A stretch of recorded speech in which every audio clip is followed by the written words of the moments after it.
Hey friends, I'm standing in the pilot project trailer that's parked at BCC.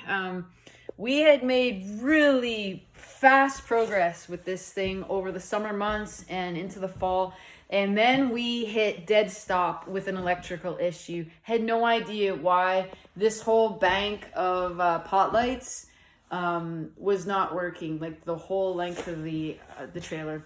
And I needed an electrician that, number one, had time, that number two was brilliant, and number three, knew RVs. And so Rick Wilson from Wilson RVs, this guy, I call him my trailer Yoda.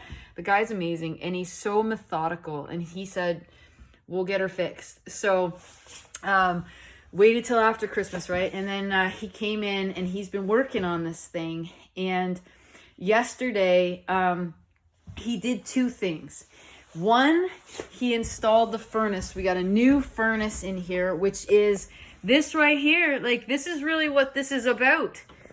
This furnace needs to be able to heat this place. That's the whole idea. We're winterizing the trailer so that it can be a 1-bedroom apartment all year long, right? And it also needs to be economical. And so just putting the furnace in, wasn't enough. Like, it has to actually not take a ton of propane to heat this thing, or it won't work. The project won't work. It has to be affordable housing. So he did that first. He hooked this thing up, and guess what? He told me that typically in one of these trailers, it goes on every 5 minutes to heat up a trailer. Every 5 minutes. That's a ton of propane. And that's why it's not economical to live in these things year round. People try and they do it, but they pay a ton of money for it with heating. And he just smiled at me yesterday, and he said, Jody, he was here all day, guys, and it came on one time.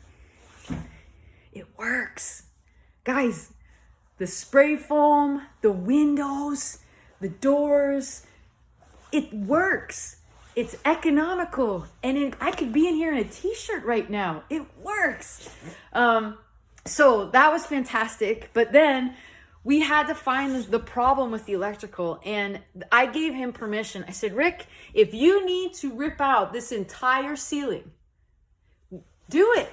If you need to take out like all of the paneling on the walls, like, do it, because we cannot move forward until this electrical issue is fixed. So one wire somewhere in this trailer. So listen, friends, we stood right here yesterday and we prayed. Specifically, we prayed, God, would you please lead his hands, direct his hands and his mind to the right spot? We can find this issue in your timing. Do you know? Listen, he came to this spot. He came to the door, and this is where it was. The first spot, guys. There was a nail that went through, pinched a wire, and that was it. He pulled the wire out, he fixed it, and boom, he texted me a picture of the lights on in this thing, and I nearly lost my nut.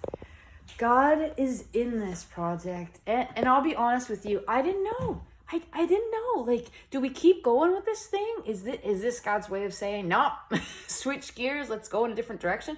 I didn't know. And it's working. So we're still moving forward. And I would appreciate your prayers. We do need help to get what needs to be patched. It's a whole lot less than what it could have been. And then we need to get the cupboards back up. But then we're pretty much done this thing. So once we can get the building inspections and things like that, then we've got our first one finished. But friends, it's working.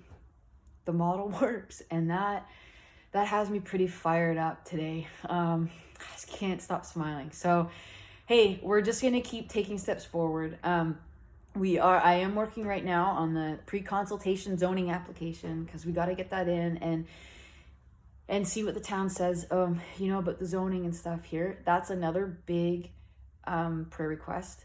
And we just, I'm going to keep updating you guys. we're just going to keep moving forward with the Lord. We're going to walk by faith, and we're going to see what he does. So please pray with us, and we'll keep you updated. Okay, take care.